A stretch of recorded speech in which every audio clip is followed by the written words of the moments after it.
Have you guys ever encountered a movie where when you watched it the first time around, you were like, oh my god, this is so boring, I can't watch this. But when you decided to give it another shot, you were like, oh my god, this is a masterpiece. Well, that's how I feel like about Alfred Hitchcock's 1948 movie, Rope. I am literally obsessed with this movie, and I decided to do a review on it for you guys. My favorite was probably Vertigo, but now Rope is definitely my favorite. Let's get into it. Rope was made in 1948, starring Farley Granger, John Dahl, and Jimmy Stewart, and of course directed by Alfred Hitchcock. Now, John Dahl was primarily a stage actor, but he gained recognition playing a young Welsh prodigy in the 1945 movie The Corn is Green, co-starring Bette Davis, and he gained an Oscar nomination for Best Supporting Actor for that movie. How can you be interested in a machine that you put a penny in, and if nothing comes out, you give it a good shake?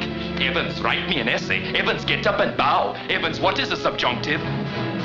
My name is Morgan Evans, and all my friends call me Morgan. This guy literally became one of my favorite actors from that era. He's absolutely amazing, and I have no idea why he had such a short career, because he was amazing. He deserved to become a superstar. And he went on to star in the 1950 movie Gun Crazy.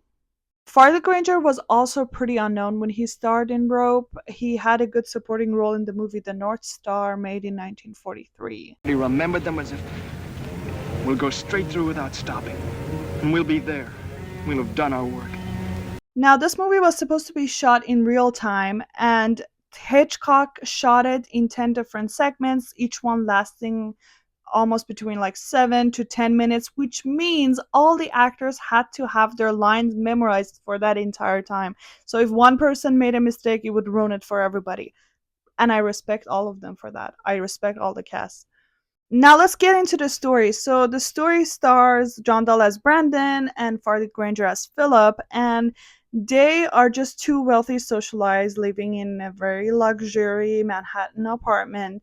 And at the beginning of the movie, they murder their friend because they think they're superior human beings and they can get away with anything.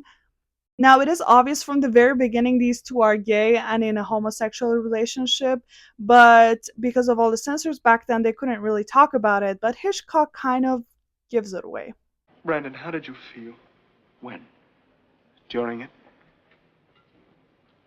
I don't know, really. I don't remember feeling very much of anything. Until his body went limp. And I knew it was over. And then? Then I felt tremendously exhilarated. How did you feel?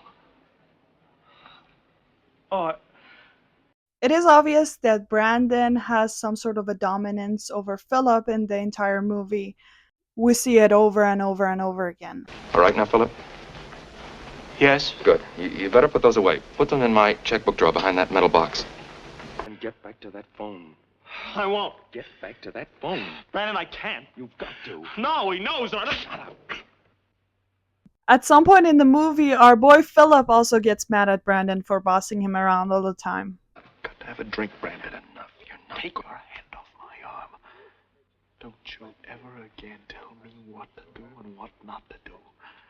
I don't like it, Brandon, and I'm not going to take it. Voice down. Now, Jimmy Stewart plays their college professor whose work inspired Brandon and Philip to do this murder.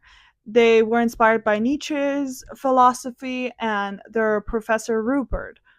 Jimmy Stewart himself said that he believed he was miscast, and Farley Granger said the same thing. He said maybe like James Mason would be a better choice.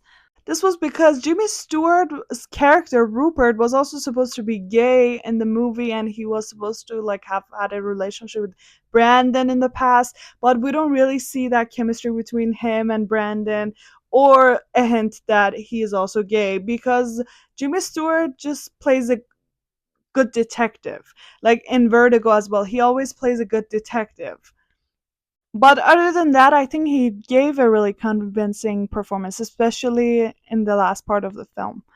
By what right did you dare decide that that boy in there was inferior and therefore could be killed? Did you think you were God, Brandon? Is that what you thought when you choked the life out of him? Is that what you thought when you served food from his grave? Well, I don't know what you thought or what you are, but I know what you've done. You've murdered! Now, for all these reasons, Rope is my favorite Hitchcock film because of the long takes, because of the great cast, especially John Dahl. I think he made this movie. Because this movie takes place in real time, the characters take us with them on that journey and what is going to happen to them, all that suspense. The audience also feel it as well. They don't make movies like this anymore. And you should definitely watch it if you're a Hitchcock fan.